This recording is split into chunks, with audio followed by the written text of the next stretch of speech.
Hey guys, so I just went for my run and just finished drinking my protein shake, and I'm pretty tired, but I just wanted to share with you guys also before we get started in this video.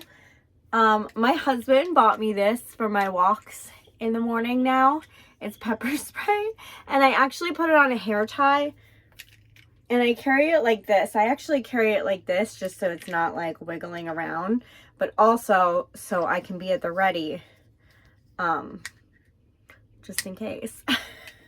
But yeah, he bought me some pepper spray for my running so that I'm not running without some kind of protection. And I think putting it on my wrist is a smart idea, just because, so it's there. So it's right there. Like I can just literally go boom, boom, psh, and spray. Like I don't have to take it out of my pocket. I don't have to do anything. It's there on my wrist in the hand that I spray with. So yeah, just wanted to share that with you all because I know a lot of you were concerned that where I was walking and walking alone and stuff like that. So now I do have some kind of protection for myself when I go on my walks in the morning. And also yesterday, what is going on with this little, okay.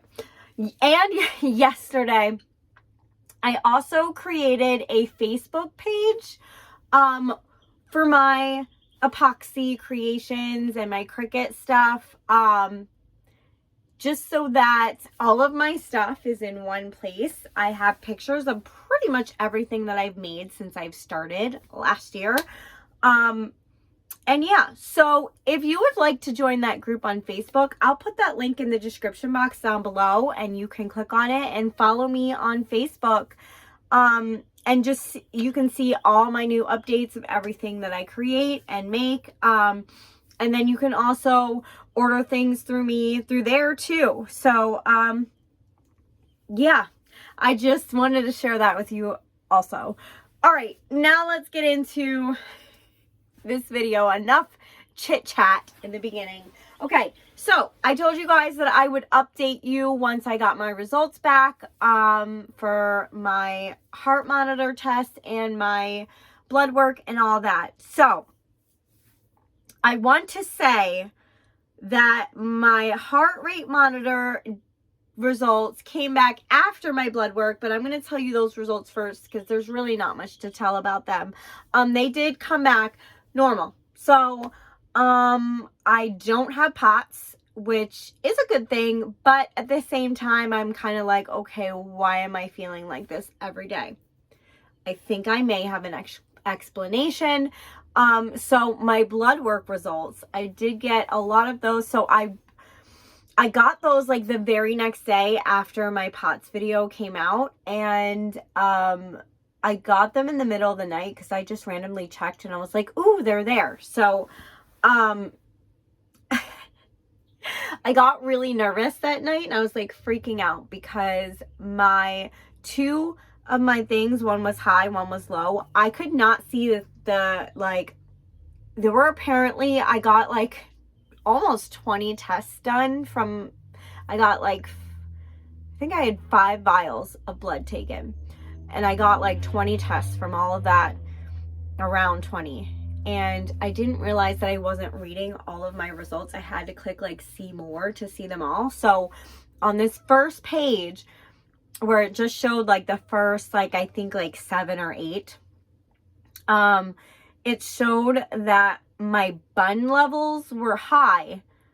I didn't know how to read any of them, so I was like, oh my God, I was freaking out. And then my ALT levels were low.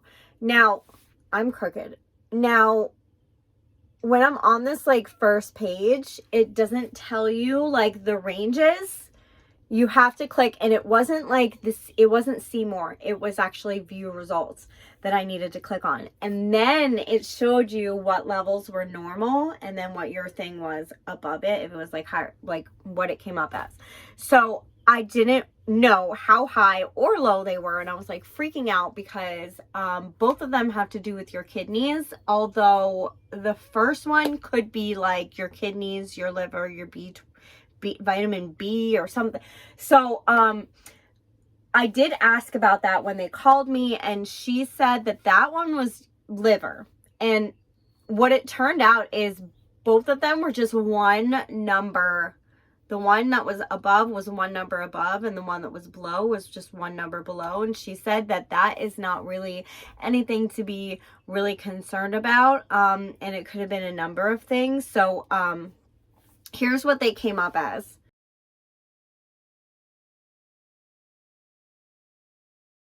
So the only thing that they were concerned about was my vitamin D. Now, my vitamin D was 3 numbers below the lowest number for the normal range. It was like 30 to 100, and mine was 27. And this is what it looked like.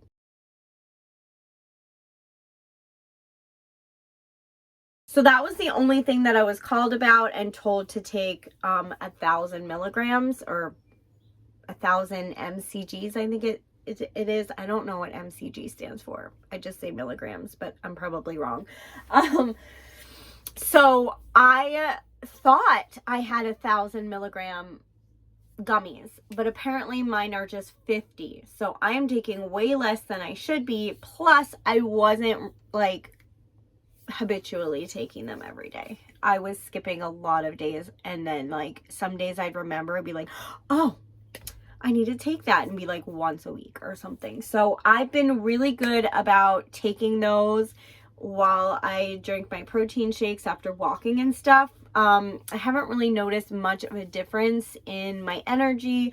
Like I do notice that with my walking, I do have more energy like right in the morning as I'm walking. But then after my walks, I'm just exhausted. Like I feel good.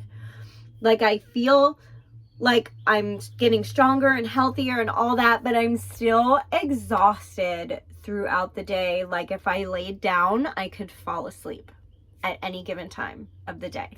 So, and then I did want to tell you that I did notice, my cholesterol was a little bit high, but apparently there's 3 kinds of cholesterol and only one is bad. So I don't know which one. I'm going to have to talk to them about that once, like if they didn't mention it, it's probably nothing super concerning. Like here's my results for that.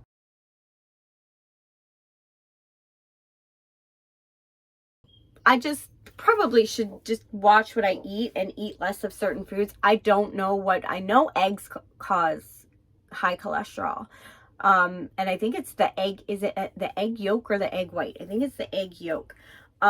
So I don't eat a lot of eggs. I mean, I eat red beet eggs quite often, I guess, because we have them in the house a lot. But, I'm going to have to figure out what foods cause high cholesterol and just kind of cut back on those, and just keep an eye on my cholesterol throughout my life, just because, you know, it's kind of not good to have high cholesterol. So, but I mean, it's not like exceedingly high. So, and it was nothing that raised concern with my doctor. So I'm really not going to like stress about it, but I am going to try to maybe like eat healthier and stuff like that.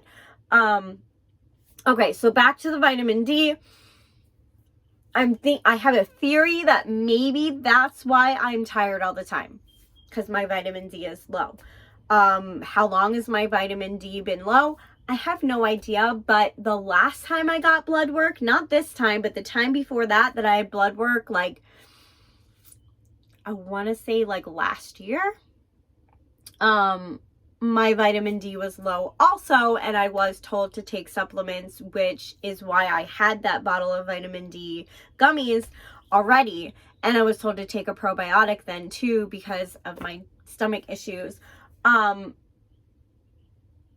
I just wasn't, you know, I really didn't know that it caused tiredness and sluggishness and all that kind of stuff. So I'm thinking my vitamin D has been low for like a long time, and that's why I'm constantly tired. So hopefully once I get those 1,000 milligrams, I have to wait till next month, because they're expensive. They're really expensive. And my best friend Jess has been a saint and gets me my gummies every month with her OTC card. And she also gets me a couple other things that I need as well. So she is going to be using her OTC card at the beginning of the month, next month, to get me my new 1,000 milligram gummies. And I'm going to be better at taking them. I'm still taking the 50 every day, just because, I mean, a little is still better than nothing. So, and my probiotic. So I've been better at taking my probiotic too. Hopefully that helps with my tummy issues and stuff as well. But I feel like a lot of things can be linked to my low vitamin D, because the tired all the time, the lightheadedness, the dizziness, that can all be like correlated. Now, do I think my vertigo is stemmed from that? Probably not. Will it get better once my vitamin D levels are where they should be? Possibly, but not completely. Like, I feel like it could help a little bit, because I feel like being tired all the time, being sluggish all the time, getting lightheaded, that kind of stuff kind of triggers my vertigo and makes it worse. Like, I know when I'm tired, my vertigo is worse. In the dark, my vertigo is worse. Like, I know I have figured out what my vertigo triggers are, and what make, like, riding in the car, like looking out the window and having things pass by can make my vertigo really bad. Heights can make my vertigo really bad. Spinning things will definitely make, like, even watching something on TV where the camera is like going all around, or watching somebody like film on their phone and they're like bouncing around. Yes, all of that are contributing factors. So I think possibly being tired from my vitamin D deficiency and getting dizzy from that can make things worse. So maybe it'll make it get a little better, but I do not think it's going to go away 100%. I think that is stemmed from something else. So I'm going to have to just deal with that for the rest of my life, or try to figure, because I just think it's chronic. I think it's chronic, and I think it's going to stick with me forever.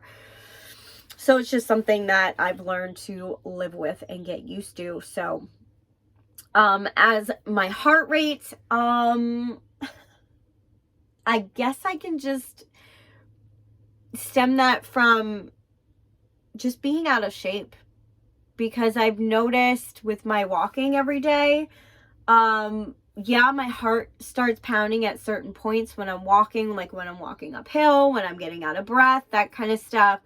But I've noticed that it kind of regulates after a little while. And so yeah, maybe because I've been so out of shape, and just in the winter I hibernate. I am so lazy during the winter. It's ridiculous. So I'm thinking maybe just my body is not used to the extra, like, I don't know. My heart's like working extra time trying to, like, because it hasn't been worked out. So hopefully this walking will help regulate my heart rate now. And yeah, and just getting in shape. And my next goal is to try to eat a little bit healthier, which I have so much trouble with that, because I love food. I love food. It's hard to give up sweets. It's hard to give up, fatty food, just bad junk food. It is so hard to give that up because it tastes so good. Fast food. Well, I don't really eat fast food that often. Just once in a blue moon I'll eat fast food, but like even eating out at restaurants, getting like greasy stuff, like it's hard to give up. Now, I had been drinking soda a lot these past few months, but the past couple weeks I have been cutting down immensely, and I actually have not had soda in like, I want to say a week and a half. So I'm kind of thinking I may want to stick with the no soda. Like, I know soda is so bad for you, but just I crave it sometimes, the bubbles. Just the bubbles, like, I crave that like feeling of drinking like, it's so refreshing. But then after you're done drinking it, it makes your tummy feel awful. At least it makes my stomach feel awful. And I'm just like, ugh, I shouldn't have drank that. But as you're drinking it, you're like, oh, that's so good. It's hitting the spot. So now that I've not been drinking it for a little while, I think I'm just going to stick to not drinking soda. And just like every once in a while, if we go out to eat, I'll get a soda. But I'm thinking of just not buying it for my house anymore. Sweets, I definitely need to cut down on those. And just junk food and snacking in the middle of the night. I am so bad with that. I get starving. I wake up in the middle of the night starving and I just want to eat something. Now, I have stopped eating in the middle of the night, but I need to stop waking up first thing in the morning and eating. Because when I do, it's usually like chips or something that's not good for me. So I need to cut that out as well. And then not eating past a certain time. Like I feel like I shouldn't eat past like 7:30 because it's not good to eat and then go to bed, because it doesn't help with your, with losing weight and stuff like that. And that's what I want. I want to start losing weight and inches. So, yeah, just the little things I need to work on first, and then start changing, like just cutting things out. Cutting out excessive sugar, cutting out excessive junk food, cutting out fast food, cutting out soda, that type of stuff. Just slowly cutting that out, and then start like, okay, let's start incorporating, like I do eat a vegetable every day, I do eat a protein every day, and a starch, but I also need to just pick healthier options, because even with a meat and a vegetable and a starch, it can still sometimes not be the healthiest choice. So like I need to start just like at lunchtime, like instead of grabbing a can of soup or a can of SpaghettiOs or a microwave meal or, something bad, make a salad or, make something with vegetables in it, make something, that has good nutritious stuff, just like, and save the meat, vegetable, and starch for my dinner. Maybe have a healthier dessert option, or just not eat as much dessert. And then at lunchtime, just a healthy option, like I said, like a salad or just something healthy. And then stick to my protein shake for breakfast. And I've been trying not to eat lunch till after 12, because I drink my shake at like 9:30. And then I hold off until 12, eat my lunch, and then around like 4:30, 5 o'clock, we eat dinner. Yes, we eat dinner very early. Because my kids come home starving from school, and instead of having them just shove snacks in their face and ramen noodles and SpaghettiOs and all that kinds of stuff, I'd rather just have the meal cooked and done, and they can eat healthy dinner rather than stuffing their face with junk. I need to follow my own advice that I have for my kids too. But yeah, so it's just little steps to try to just make my life healthier. And now that I'm getting older, I'm about to be 37 in July. So now that I'm getting older, I really need to start taking care of my body and my health and all that kind of stuff. Because as you age, things don't work as good as they did when you were in your teens and your 20s and stuff like that. So it's catching up to me. So I definitely need to make healthier choices and all that good stuff. And I'm hoping once like I've added exercise, I'm going to be adding, a healthy diet. I'm going to be I'm doing the vitamin D, doing the probiotics. So hopefully all of these changes will help me feel better every day. And maybe that's why I wake up feeling awful.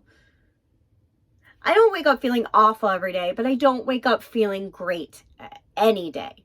So maybe that's why. So I'm now is my time to change my lifestyle and all that stuff. And I will check in with you in maybe like a month or so after, just kind of making these changes. And I'll let you know how I feel. And if I start to feel a lot better, then I know that that was what it was. It was just my unhealthy lifestyle. So yeah, am I glad I don't have a chronic illness for the rest of my life? Yes. Am I happy that maybe I can change how I feel every day just by doing some simple thing, like different things, changing my diet, changing my habits, all that kind of stuff? Yes, I am very happy about that, and looking forward to seeing if there are any significant changes and to see if I feel better and all that good stuff. So yeah, that is the update, and it's a pretty good update, I think. Like, to know that there's nothing seriously wrong with me at this point. So, or at least not that they found. So, yeah, going with that plan going forward, and hopefully the next video will be even better news and results. So that is everything for today. If you like this video, please give it a thumbs up, leave a comment, and if you haven't already, please subscribe. Thank you for watching and have an awesome day. Bye.